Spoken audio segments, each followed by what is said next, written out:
sport and charter fishing offer a surprisingly large benefit to the economy. Overall, in the US compared to commercial fishing, sport fishing activities had a greater impact on the economy, employed more people, all despite taking far fewer fish. If you look at it as the value generated per pound of fish taken, a pound of fish caught through recreational fishing has 70 times the economic impact than a pound of fish harvested through commercial fishing. Because to support a fishing hobby, we tend to make more transactions. We buy boats and equipment. We go on vacations to exotic places.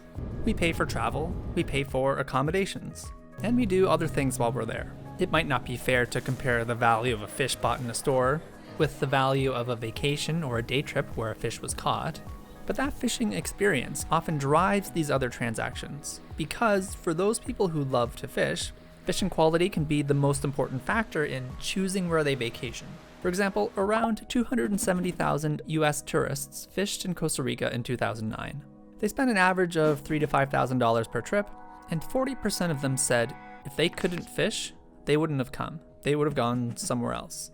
So that quote-unquote pound of fish can be a pretty important driver of tourism.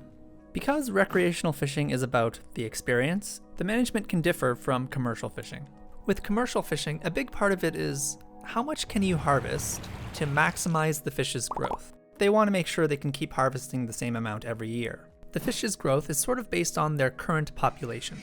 With too few fish, there might not be enough fish to grow quickly, or they're getting out-competed by other species. Too many fish, and the fish are competing with one another. Their population has grown as big as it can get. So in theory, the managers want the population to be in this realm somewhere, where the growth is relatively fast, and they can get a good harvest every year. But with recreational fishing, it's more about, are there enough fish? Are there enough big fish to give the anglers a good experience? Too few fish or too small of fish, even if the yearly growth rate is relatively high, the anglers might not have a lot of fun, and they'll go fishing somewhere else. So if these industries chase after the same fish, what meets commercial fishing sustainability standards to recreational fishers may seem like an overfished stock of small fish. So is there anything that can be done to support the sport fishing of valuable species? In Costa Rica, one way they've tried to reduce the conflict between these industries is to try to reduce the bycatch of important species like billfish and sharks. For example, purse seining, using a big round net, is often used for yellowfin tuna, but it catches everything because it's a big round net. But because it was only the foreign ships that used these nets, the government was able to reduce the number of licenses they gave out, reduce their quota, and push them out past the 45-mile limit. It seemed successful, so in 2019, the government pushed for a 60-mile limit, and now fishermen are hoping for the limit to be 200 miles. Another big bycatch culprit is shrimp trawling. Due to the size of shrimp, and the size of the net it takes to catch them, worldwide, shrimp trawling is responsible for the most bycatch, generally catching far more non-shrimp than shrimp. So in 2013, Costa Rica banned shrimp trawling. Another technique, long lining, often used for yellowfin tuna, also bycatches a number of species. But a fishing technique called green sticking, with a lure that makes it look like there's a squid near the surface, is effective in targeting yellowfin tuna while reducing bycatch.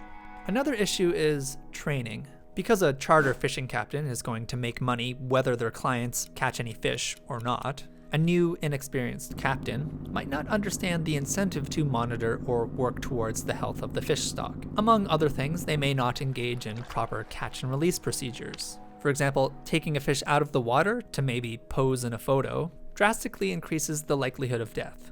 So in Costa Rica, all people working on a boat must be trained and certified, learning, among other things, safe catch and release practices for charter captains, and the use of green sticking for commercial fishermen.